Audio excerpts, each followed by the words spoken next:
આ અંગે નિવેદન આપ્યું કઈ રીતે? કોઈ પણ લોક સાહિત્યકાર છે એની ફરજ લોક જાગૃતિની હોય છે અને કીર્તિદાનભાઈએ જે મીટરની વાત કરી છે એ મીટરને બરોબર સમજીને લોક સાહિત્યકાર તરીકે લોક જાગૃતિનું કામ કર્યું હોય, જેમ એક જાહેર જીવનનો વ્યક્તિ હોય, કોઈ પત્રકાર હોય કે આવા લોક સાહિત્યકાર હોય, એમને લોકોને જાગૃત કરવાનું કામ કર્યું હોય એવું સમજી અને કર્યું હોય તો એ આવકાર્ય છે. પરંતુ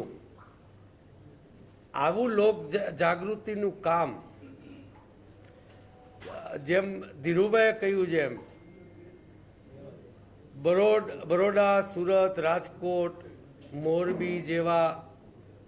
કાંડો બને છે, ખૂબ લોકો ગુજરી જાય છે, ત્યારે આ સાહિત્યકારો ક્યાં જતા રહેતા હોય છે અને અનેક બાબતોએ સાહિત્યકારોએ જે સમાજની રીઢ ગણાય, એક સાધુ સંતો,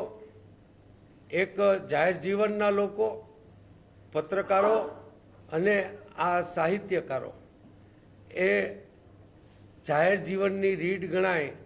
અને જો એ સરકારને કાકલુદી કરવા માંડે લોકશાહીમાં તો મને લાગે છે કે સમાજની અધોગતિ થાય